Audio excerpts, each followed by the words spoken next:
Welcome to I/O. I'm Raghavan, a product lead on Firebase. This talk is how to grow your app with Firebase.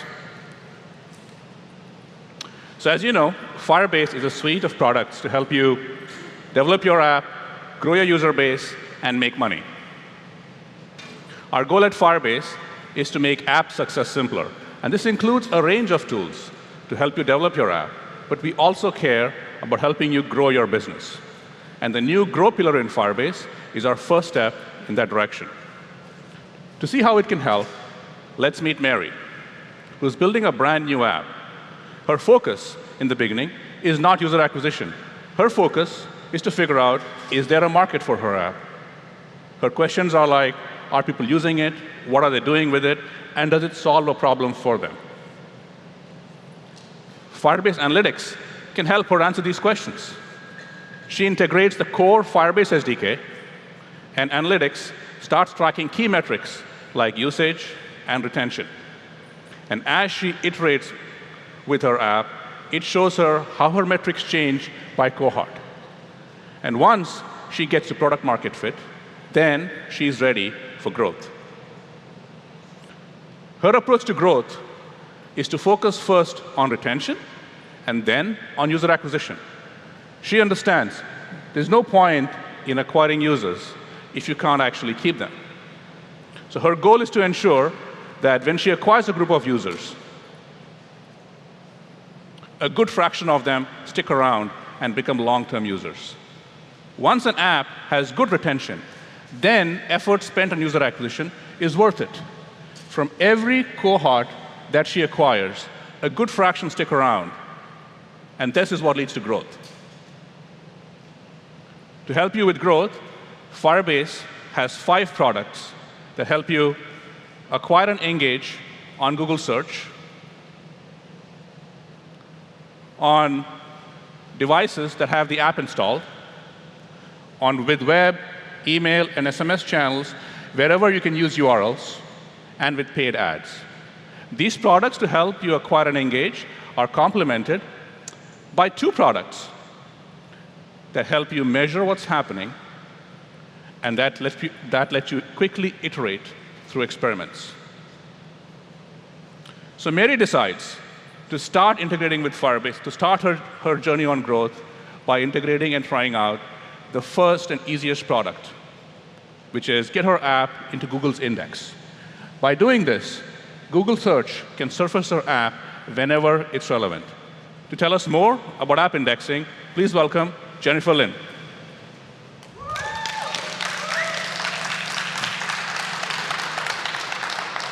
Thanks, Raghavan. Hi, I'm Jennifer Lin, the Eng lead for app indexing. So what is app indexing? It's similar to indexing the web, but for apps. We index content from Android and iOS apps, and then we rank and serve the app content on Google Search. So why should you care about app indexing? Well, there are more than 100 billion searches per month on Google, and more Google searches take place on mobile devices than on computers in 10 countries, including US and Japan. So how can you get these billions of mobile searches to your apps? The answer is app indexing. App indexing brings organic traffic from Google Search to your Android and iOS apps. It not only drives re-engagement, but it also helps increase installs. Let's see how app indexing achieves this with examples from integrated apps. Users that have these apps installed can see search results that are enhanced with your app icon and your app name. These search results are also ranked higher. Tapping on them takes users directly to the right content within the app, such as the Homes for Sale page in Realtor.com app, the Kokari restaurant page in the TripAdvisor app, or the Top 10 Tokyo Hotels page in the Expedia app. App indexing not only brings you organic traffic from the Google search result pages, but also from search auto-completions. Let's say some users signed up on their Eventbrite app to attend the Maker Faire event, and a day before the event, they wanted to check the details. While typing in the Google search box, they get a search auto-completion result for the Maker Faire event. And tapping this opens the right page within the Eventbrite app. In addition to driving re-engagement from search auto-completions, app indexing brings you organic traffic from Google Now on tap, both of which are currently available only on Android. Let's say my friend received an email to watch a movie.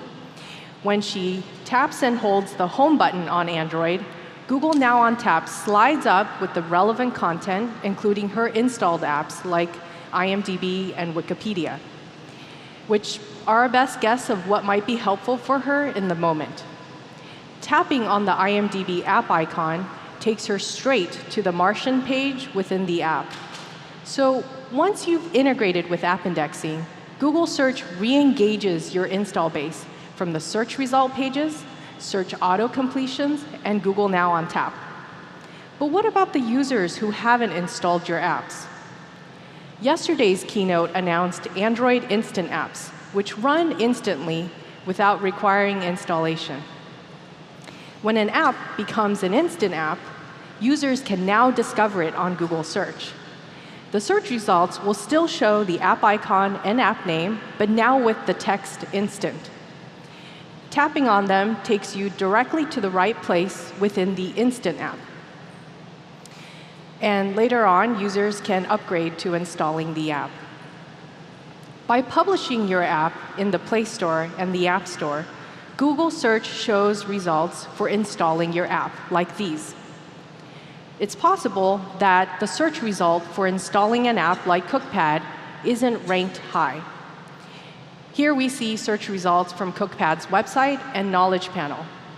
But after integrating with app indexing, the search result for installing CookPad is now ranked higher. So app indexing can help you influence the ranking of your search results so that you can get more installs from Google Search. So how is app indexing doing? We first launched app indexing in December 2013 with 13 apps. And 2.5 years later, tens of thousands of apps like Pinterest, Twitter, CookPad, and Myntra have integrated. We now have over 200 billion app URLs in the index. We also have success stories from apps like The Guardian, Etsy, AliExpress, and Amoeba. All of them have seen increased traffic to their app content. For example, AliExpress, a shopping marketplace, increased their transaction value by 200% from users who ordered from app URLs compared to users who ordered from mobile web URLs. As introduced in yesterday's keynote, app indexing is now part of Firebase.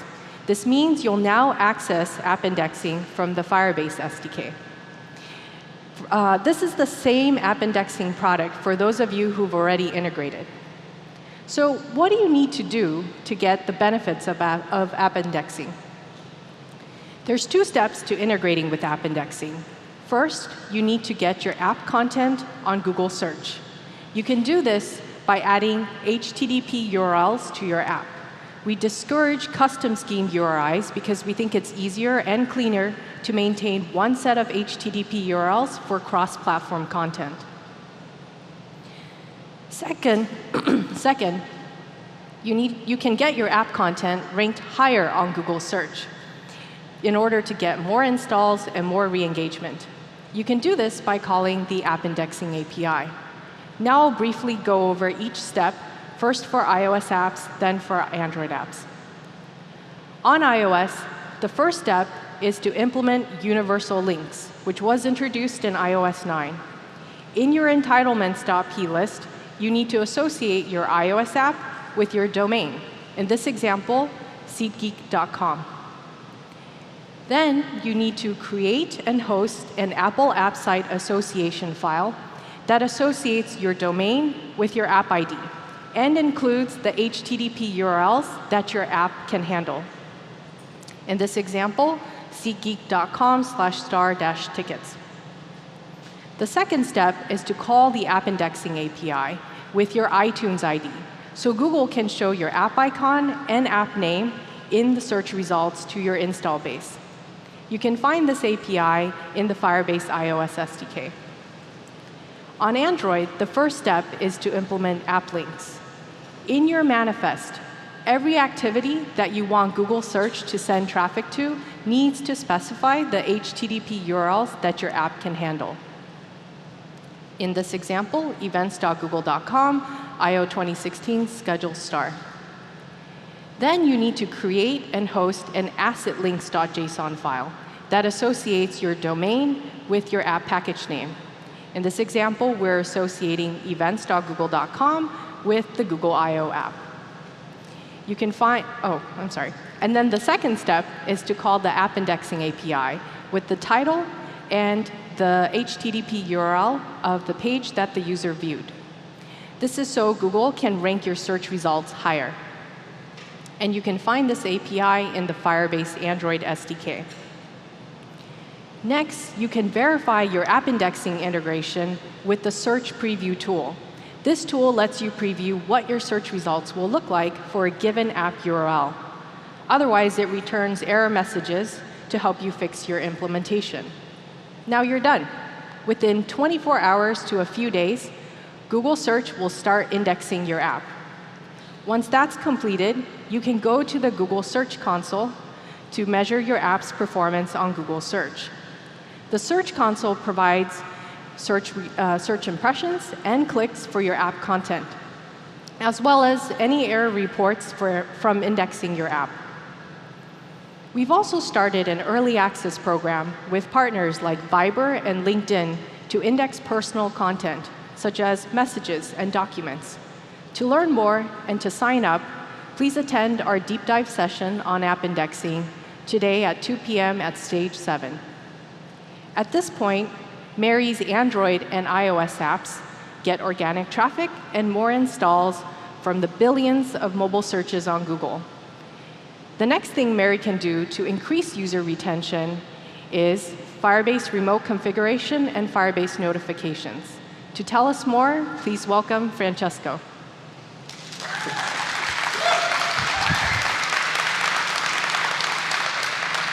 Thank you, Jennifer. Good morning. Let's see how remotely configuring your application can actually help you drive user engagement. If you recall, at the beginning of this session, Raghavan talked about Mary focusing on retention before acquisition. That's because retention plays a really big role in a success story of application development. Mary has a problem. Her users, when they try the application, they stop midway during the sign-up flow. And this is a common problem. Sign-up flows, onboarding flows, they tend to have a lot of friction. Raghavan himself, before joining Google, he was working on an application called Odyssey that lets you manage and upload photos in the background. And the big day when it came and they launched the application, he saw that only 30% of the population would complete the sign-up flow and use the app. So what they did, they went back, packaged a new APK, published it in the App Store, back and forth every 2 or 3 weeks. Now you fast forward 7 months, and they reached a staggering result of 80% sign-up flow completion, which is a pretty good result for all of us and Mary. But what Mary doesn't like is the churn, the investment, the 7 months that took to get there. But Mary's lucky, because now there is Firebase, and she doesn't need to do so. Let me introduce a new service called Firebase Remote Config, which lets you instrument your application so that you can change the values of the variables that you used in the application and change the behavior of your application on the fly. Firebase Remote Config is a web console when you can go and manually change all the variables that you used to instrument. And then you can select populations of devices, like different groups of devices at the same time, where you can apply those new values. So you can select groups of devices based on language, country, application version, operating system type, and more. And for each of these sets, you can specify a small percentage of population that gets the new values first, so you can do staged rollouts. Staged rollouts are important for 2 main things. One, if you activate a new code path or change the behavior, you might have a bug, and you can contain the damage on a small population. And 2, you can collect early feedback for your features. So let's say that Mary has a buy button in the application, but she doesn't get much traction. She wants to try if the label to get or try gets more traction. So she can do so with staging the rollout. And this last example will be very useful for Mary to target the population of users that actually made the purchase. We integrated Firebase Remote Config with Firebase Analytics, so now we can do that. In the sign-up flow, Mary could target those users that initiated the sign-up flow and then fell off to try a new flow. Firebase Remote Config works for both iOS and Android, and to get started, it's really simple. You pull in the Firebase SDK, and this is an Objective-C example in iOS. You initialize Firebase Remote Config, you do an initial fetch when the application opens, and now you can play with your variables throughout the code. We have a deep dive session tomorrow about config. Please join us if you want to learn more. But you can use it today for free, and it's available to everybody. Now, back to our sign-up flow example.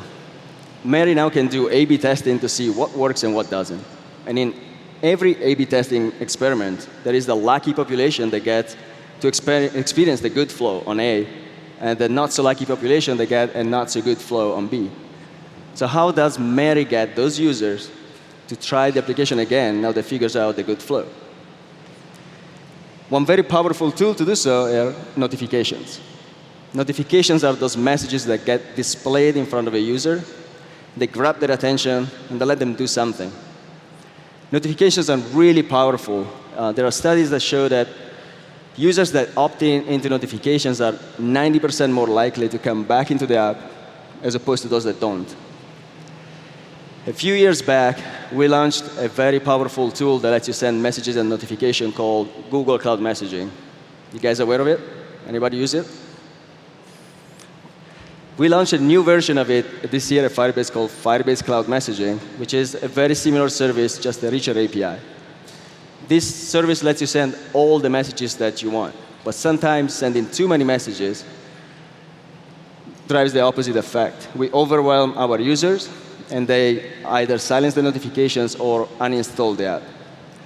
So it's very important to figure out when we should send a notification, who should we target, and what is the content of the notification. And it's not an easy task. So to help you in this task at Firebase, we decided to build a new product on top of Firebase Cloud Messaging called Firebase Notifications. Firebase Notification is a web console where Mary can go in and type, hey, please come back, try a new flow. And you can target users based on language, country, application version, and more. And it's also integrated with analytics. So she can target the users that try the sign-up flow first and then drop off. Firebase Notification is a compose, analyze, feedback loop, where you can keep improving your engagement strategies by analyzing what worked and what not with analytics. In fact, Firebase Analytics comes right away with a funnel analysis. In our example of try the sign-up flow again of Mary, what Firebase Notification tells her is during the campaign, how many messages have been sent so far. And also, out of the box, it tells how many users opened that notification and came back to the app. Now, what's important to Mary is to know of those users that came back, how many do complete the sign-up flow. So she goes on the Firebase Notification, set up the goal, and Firebase Notification tells her, like, of those 500 and plus, now 300 got complete the sign-up flow. When we built these products in Firebase, we partnered with some early access partners that helped us shape the products and gave us feedback. One of these partners was BusBud, which is an application that lets you buy bus tickets. And they use Firebase Notification in a very similar way as Mary did. When the user starts the purchase of a ticket and then doesn't complete it, they send a notification to get them back to the app, and their conversion event is those users that finally made the purchase. Another partner is Aces. They build a home management application, and they use Firebase Notification to notify the users when there are new features. As I mentioned, Firebase Notification is built on top of Firebase Cloud Messaging, so it's available for both iOS and Android. And to use it to get started, you don't even have to write code. You just make sure that you pull in the dependency. This is a pod 5 for iOS of Firebase Cloud Messaging. Here is a great little example for Android, and you're done. If you want to learn more, there is a session this afternoon called Firebase Notifications, where we're going to show some demos of how easy and powerful this product is. So now back to Mary. He has a very engaged population because they use app indexing, remote config, Firebase notifications, and their next goal is to increase the population. How does she acquire new users? One powerful tool is dynamic links. Please welcome back Raghavan to tell you all about that. Thank you, Francisco. So Mary is now ready to start active marketing for her app, which now has great attention.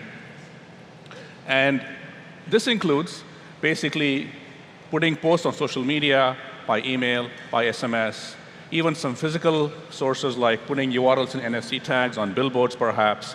But all these marketing sources have one thing in common. They are based upon URLs being posted.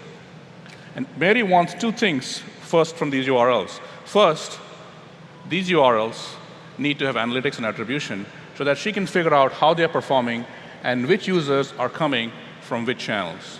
The second, she wants them to be short so that she can post them on SMS and Twitter and media that require short sources. But she also wants the URLs to tackle some of the problems. When the URL is tapped, Mary really wants to provide the best possible experience. And this best experience depends on a few things. When the app is installed, she may want to open the app.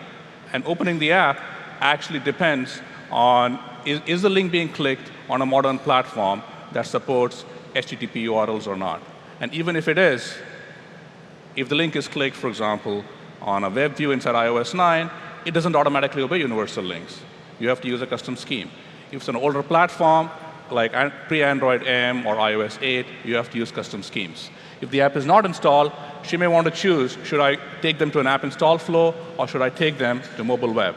And if she does take them to mobile web, what page she shows would actually depend on where the user is and what they were doing.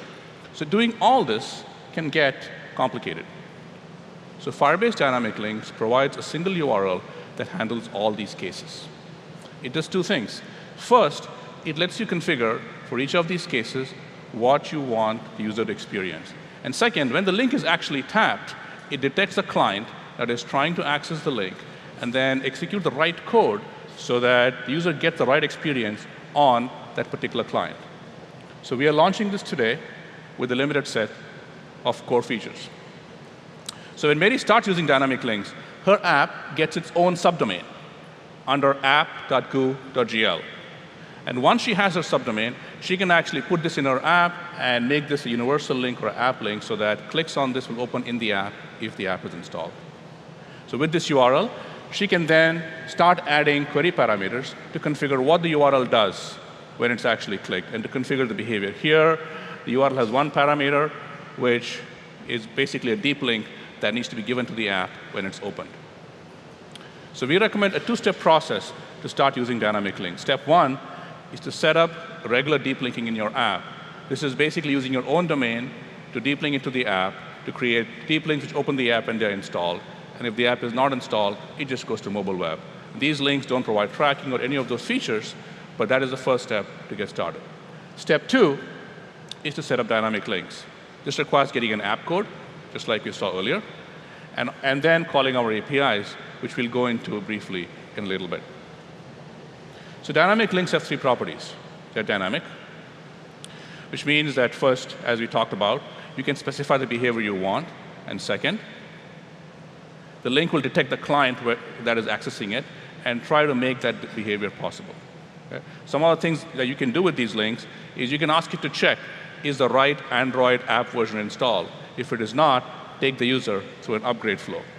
You can configure different apps to be installed depending on the platform, iOS or on iPhone or iPad. You can, on desktop, you can make sure it behaves properly even though it's meant to be a mobile link. It behaves properly on most platforms, Android pre-M, iOS 8, whether the link is clicked in a web view in all these cases. So with all these parameters, here's an example of a link with a few more parameters specified. And as you add parameters, the link can get pretty long. And this is fine if the link is being used as an href in an email or in a web page. But if the link is being used in a text message or on Twitter, you want something shorter.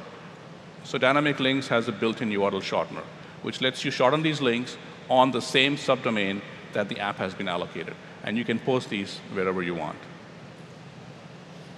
The second property of dynamic links is that they are durable. This means that the links can survive app installs.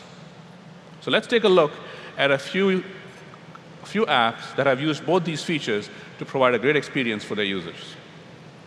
So here is an app where a user landing from an email finds out that the app is not installed. And so he has to go through an app install flow. And after the app install, since the app doesn't know why they came here, it takes the user through an onboarding flow. And at the end of it, the user has to go back, has to find a search screen in the app, and then search for the content they came for. Right? It takes them over a dozen clicks to get to what they want when they actually clicked on the link. With dynamic links, the app knows why the user installed the app on first open, and it can directly take the user to the desired screen, reducing it, in this case, to 4 clicks. So what benefit does this bring? So one of our partners who actually improved their onboarding, link-based onboarding with this flow, saw that retention after 4 weeks increased by 92% for users who came from links.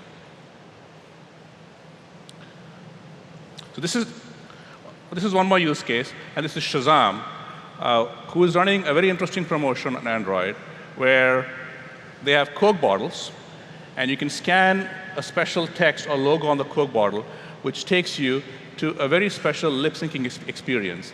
And once you record your lip sync, you can share it on social media. When you tap and your friend taps on the social media share, they are taken to a mobile web view where they can play that shared video. And then they are given the option, a call to action allows them to actually make their own video. But making the video needs the app. So if you didn't have dynamic links, this particular use case would require multiple buttons here. One for the case, I have the app, OK, click on the link and take me to the app. And a second for the case, I don't have the app, so take me to the App Store to download it, and then I hope I'll find the experience in the app. With dynamic links, it handles both these use cases with a single click, and in both cases, takes the user to the right experience. This is a third use case where if you have a lot of users on your desktop app, then you can use dynamic links to convert them to mobile app users if that can get them to a better experience. So if the user has searched for some content on the desktop, then you can offer them the option to email that to themselves, which is what they're doing over here. Right? And when they get that email, the email can be clicked on any platform. And if it happens to be a phone, an iOS or Android device, then that email contains a dynamic link which detects, is the app installed? If it is, open the app at the right place. If it is not, install the app, and the app can take them to the right place on first open. And if it ends up on a platform where there is no app for that particular service, then it can take them to a default web page for that particular platform. So the third property of dynamic links is attribution. Dynamic links are built for growth, and growth is all about measurement. So dynamic links come with analytics and tracking. You can specify UTM parameters on the link, and these parameters automatically show up and propagate to Firebase Analytics. And you can attribute a conversion events to figure out, hey, this particular conversion event that happened, which source, medium, campaign it came from. Firebase Console also shows you all the links you have created and the number of clicks on each one and their trend lines as to how they are performing. We also know that one of the big use cases of these links is app installs. And installs do show up on Firebase, but sometimes you also want the installs to show up properly attributed in the App Store itself. So we can do that too. So on each link, you can add, this is an iOS example, you can add the affiliate tracking parameters. So if this link results in an iOS app install, then in the iOS App Store, it will be properly attributed to these campaigns that you have on the link. So what does it take to actually implement dynamic links? So we already saw that we start the first 2 steps, which is to get going with the regular deep links and to get an app code. What's left is to actually call our API. And we'll go over that very briefly here. So since dynamic links are part of Firebase, setup is straightforward. They get set up as part of Firebase. Once they are set up, you need, on iOS, our API needs to be called in two places, in OpenURL and in continue user activity. In both those places, the API call lets you check the URL that came, is that a dynamic link or not? And if it is, the link is given to you for you to process and handle. It's similar on Android. On Android, once an app is installed, you can actually open the app from three places. It could be opened directly from the Play Store. It can be opened from the notification that comes that says, hey, a new app has been installed. Or you may open it for the first time from the launcher. So to make sure that the deep link propagates properly, in all these three cases, we have a new API called getInvitation, which needs to be called in your main activity on create. Okay? So for more details on these APIs and for any questions about this, please be sure to come to our session that's about dynamic links and invites today at 11.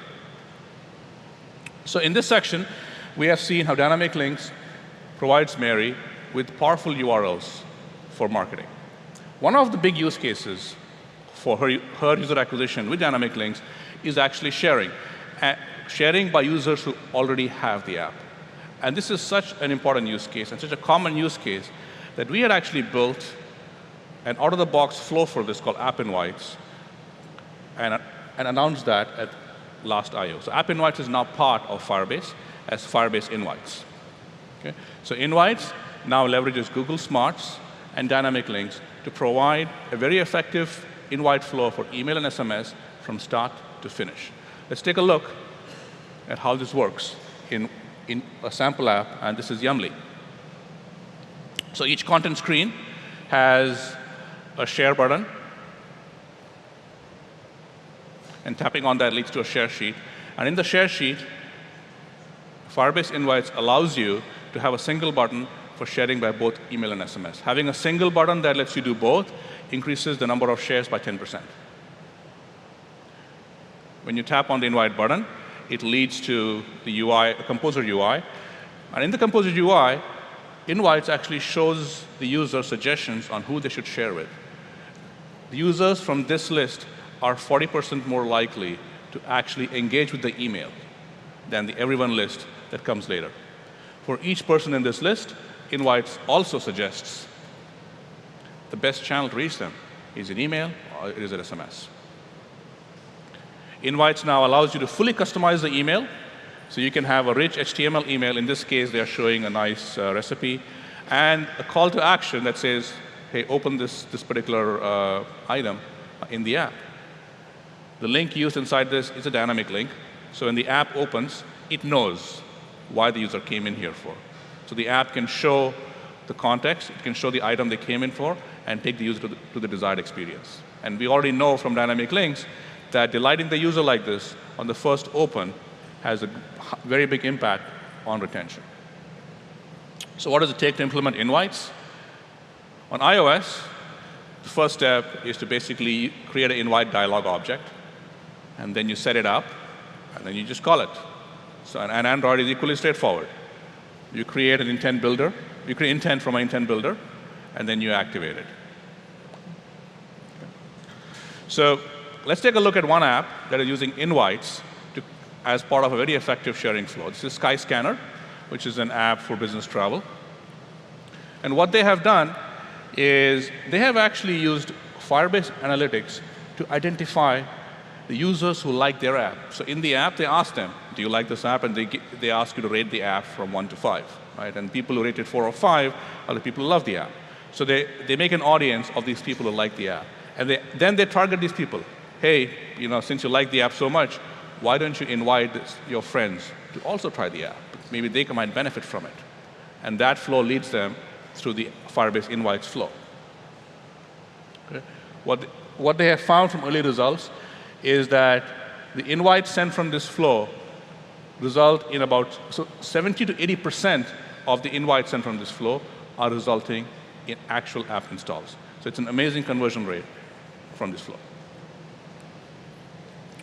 To learn more, about both invites and dynamic links, we have a dedicated session at 11 today. Please join us there. So by now, Mary's app has got high LTV. It's got great, it has got great retention. She has organic channels for acquiring users. So she is now ready for paid growth. So Firebase offers AdWords as a great channel for paid growth. So millions of customers discover and engage with apps on Google properties throughout the day, right? And AdWords now has universal app campaigns that make it really easy to target these users on all these different channels, on Play, on YouTube, searching on Google, engaging with apps, on AdMob, and even while surfing the web. So universal app campaigns from AdWords are built to drive app installs. So their models continuously evaluate signals from the app that come into Firebase Analytics and will continuously tune the ads and how they are shown and who they are shown to make sure you get the most effective installs at the lowest cost. To learn more about AdWords, they have a session tomorrow at 11. To recap, in this talk, we looked at two products that help Mary measure how her apps are performing and how her users are using her app. And then we looked at remote config that helps her quickly iterate through experiments.